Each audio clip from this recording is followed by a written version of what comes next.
Well, Mitchell, Barak is a former foreign ministry aide to the Israeli Prime Minister Benjamin Netanyahu and a former speechwriter for Prime Minister Ariel Sharon. He joins us now from West Jerusalem. Thanks for joining us. So, do you think Benjamin Netanyahu is trying to have it both ways, but get a pardon for a crime, but at the same time not admit that he ever committed a crime?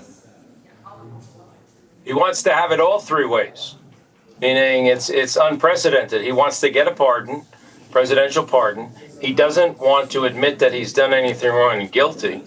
He's using a very Israeli trait of chutzpah, of being brazen, by saying he wants to stop the divisions in the country and unite people, although the very act of asking a pardon is dividing the country.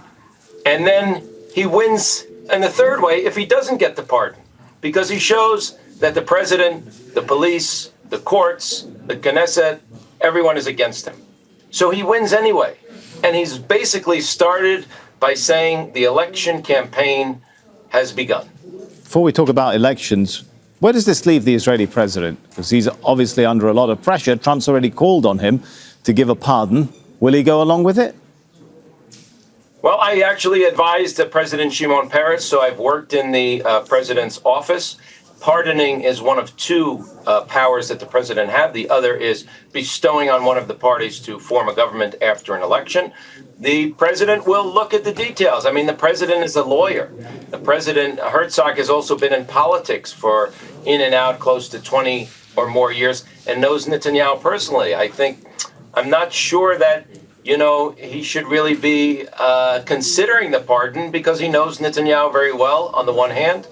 On the other, it's something that will divide Israeli society. It's not just what's good for Israeli society, but it's a legal problem because he doesn't admit any guilt. Now, the prime minister, on the other hand, is saying that he cannot really lead the country if he has to go to trial. And now we've had the intervention, which is unprecedented also, from the U.S. president asking President Herzog, both in the Knesset and in writing, to give a pardon.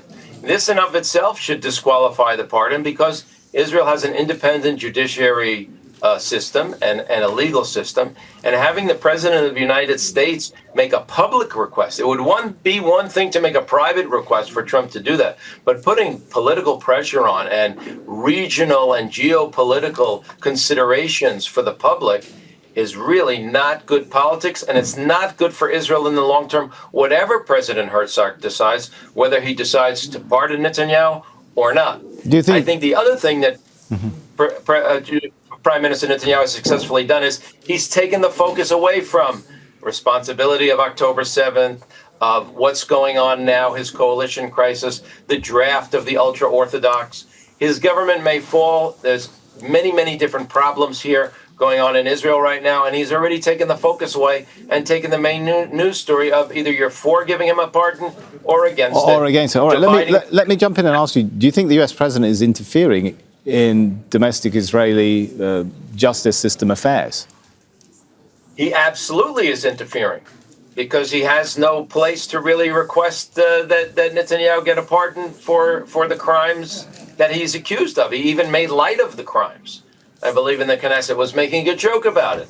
It's not for the U.S. president to call on the president of Israel to give a pardon. If he thinks there is some kind of benefit to doing that, which would involve relations with the United States or some geopolitical Abraham Accords expansion which is going on, then he should speak to President Herzog directly and privately, or submit a letter privately and not make it public. All right. It's very dangerous what is taking place in Israel in three levels.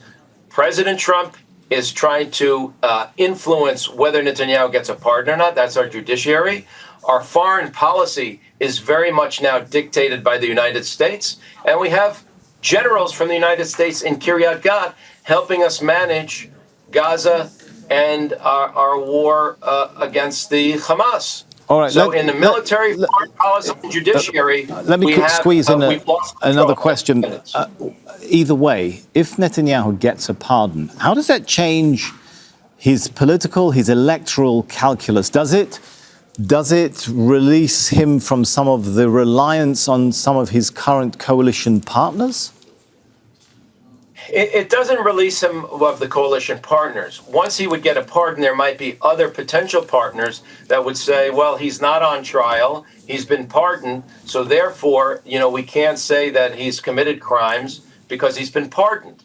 That's where it may be helpful. It also may be helpful to him in the next election because if he doesn't get the pardon, many Israelis, many of his supporters will be angry and may want to show support even though they wouldn't have voted for him because he didn't get a pardon and he deserved it. Look at all the good he's done since October 7th, regionally and with relations with the United States and other things that he should get a pardon. So it will make them angry. If he does get a pardon, that's also good for him because it clears the slate going into the next election. He doesn't have it hanging over his head. He doesn't have to go to trial anymore. As soon as he gets it, he's the type of guy that unlikely that he's going to admit guilt, and then he'll continue to say that he was prosecuted unjustly. Okay, we're going to have to leave it there. That's where it's headed. Right. Thanks so much, Mitchell Barak, former Foreign Ministry aide to Benjamin Netanyahu. Thank you so much.